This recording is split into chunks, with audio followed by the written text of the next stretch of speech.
Chicago, you never fail to deliver the drama, do you? Just when we thought we'd seen it all, political scandals, pizza debates, and a long-standing rivalry between the Cubs and the Sox. Now we've got Venezuelan gang members joining the party. Yes, folks, it seems the Windy City has decided to broaden its horizons, offering not just a melting pot of cultures, but apparently a fusion of international gang wars. Truly, a cosmopolitan city for the ages. For those of you blissfully unaware, the internet is on fire with videos of these Venezuelan newcomers. And what are they doing? Oh, just your classic neighborhood bonding activities. Firing guns into the air, throwing up gang signs, and posting RIP videos for their fallen brethren.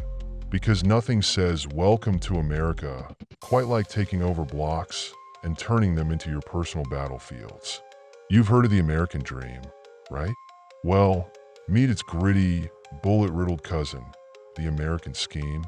And let's talk about this whole planting their flag thing. Most people, when they move to a new place, try to assimilate, learn the language, make friends, maybe start a small business. Not these guys. Nope, they skipped the beginner level and went straight to Advanced Gangster 101.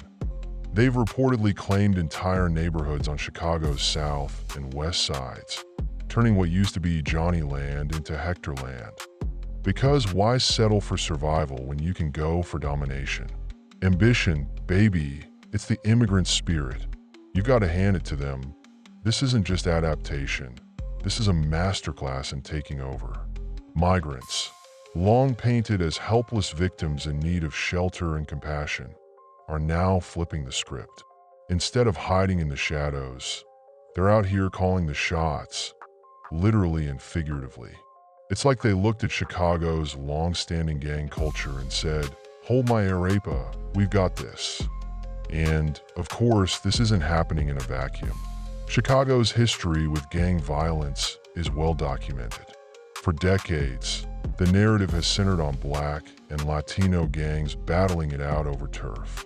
Now, Venezuelan migrants are throwing their hat in the ring, or maybe their bulletproof vests. They've arrived with enough numbers to make an impact.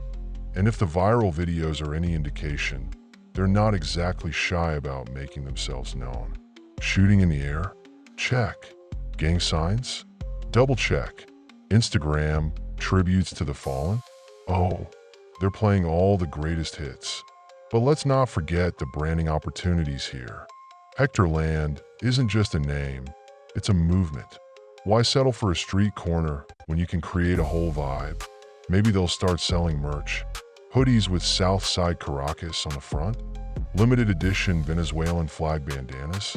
The possibilities are endless. And while we're at it, let's not ignore the political undertones. Remember when President Donald Trump warned us about migrants being bad hombres?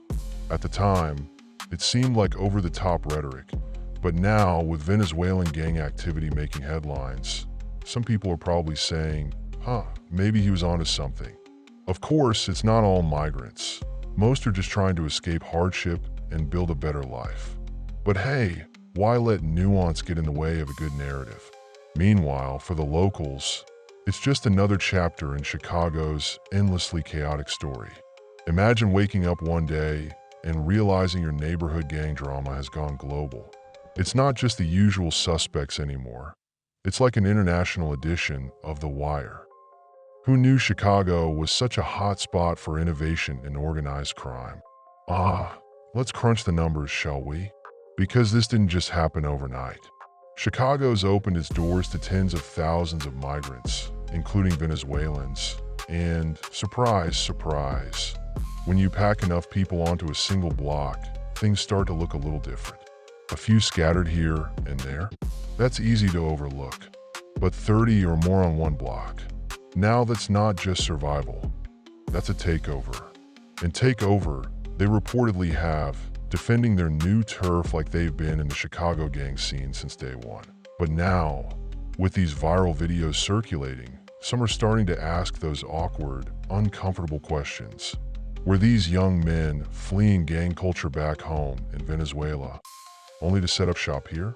Or did Chicago's welcoming environment inspire them to fill a void they saw waiting for them?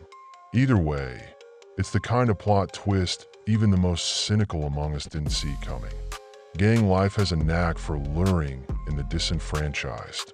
And for young, restless migrants with limited opportunities, Chicago's streets seem to have provided the perfect breeding ground for bad decisions.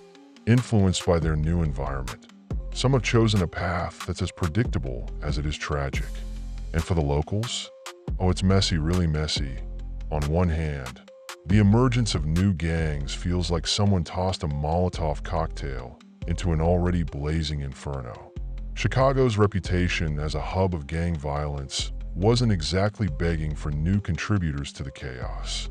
On the other hand, let's be real, the city's gang landscape has never been a neat and orderly affair. It's always been a patchwork quilt of factions, shifting alliances, betrayals, and turf wars. But what's truly shocking this time is the sheer speed of it all. Think about it. One day, migrants are stepping off buses, grateful for shelter and relief after harrowing journeys. The next, they're allegedly staking claims to entire blocks, throwing up gang signs, and making their presence felt in the most conspicuous and sometimes violent ways possible. It's as if Chicago's volatile environment acted as a kind of rapid assimilation boot camp, where instead of learning English or how to navigate the L train, some have apparently been learning the finer points of turf warfare and street politics. And it's not like the locals were waiting around with open arms to invite new players into their already convoluted game.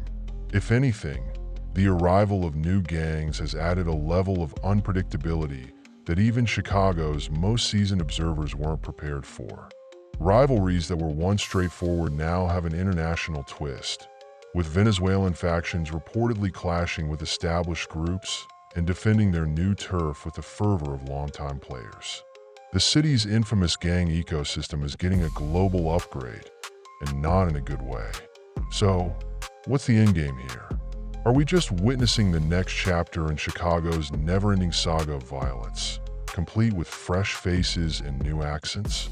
Or is this a glaring signal that the system, both locally and nationally, is buckling under the weight of its contradictions? After all, what did we think was going to happen when we combined systemic poverty, entrenched crime, and a sudden influx of tens of thousands of people, many of whom arrived with little more than hope and desperation? And here's another uncomfortable question. Is this the new norm for urban migration hubs? Chicago might be the current epicenter, but it's not the only city dealing with a surge in migration. Could we start seeing similar stories playing out in other major cities, where under-resourced communities absorb waves of newcomers and see their struggles compounded by the added pressure? If Chicago is the canary in the coal mine, the song it's singing is anything but reassuring. But let's not kid ourselves. This isn't the story anyone thought they'd be telling when the city opened its doors to migrants. The expectation was hope, integration, and second chances. Instead, we're looking at a grim case study in how quickly things can spiral when opportunity fails to materialize and survival instincts kick in. And yet, should we even be surprised? Chicago thrives on the unexpected. It's a city that prides itself on resilience, grit, and the ability to turn chaos into character. But at this point, it's hard to say whether this latest twist in its long, bloody history of gang violence is just another chapter, or the start of something much darker. Either way, one thing's certain: Chicago is never boring, and for better or worse, this is a story only it could write. That concludes today's video. If you enjoyed it, be sure to hit the subscribe button and turn on notifications so you're alerted whenever a new video drops. It's completely free and helps out the channel tremendously. Thanks for watching, and I'll see you in the next one.